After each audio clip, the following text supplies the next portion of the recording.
Hello guys, morning లేచి కాలేజ్లో పనులన్నీ చూసుకుని ఇంటికి వచ్చేసరికి 2 అయింది. ఎండలో నాకేం చేయాలో తెలియక కూలింగ్ వాటర్ అయితే తాగేదాన్ని తాగినట్టే ఉన్నాను. ఇంకా తాగే కొద్దీ తాగాలనిపిస్తుంది తప్ప తృప్తి అయితే తీరట్లేదు. మా ఊర్లో కొడవెల్ రోడ్ సైడ్ పక్కన ఉన్న గవర్నమెంట్ హాస్పిటల్ దగ్గర అయితే కొబ్బరి బండాలు అయితే అమ్ముతున్నారు.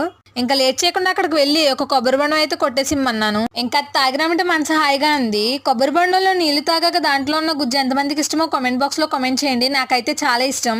ఎండాకాలమో వర్షాకాలమో కూడా తెలియట్లేదు. ఎండలకి చెమట ఆరట్లేదు, దావత తీరట్లేదు. లాస్ట్ వీడియోలో కొంతమంది కామెంట్ చేశారు లాంగ్ వీడియోస్ అప్లోడ్ చేయమని. ఈసారి నేను మాక్సిమం పెట్టడానికి ట్రై చేస్తాను.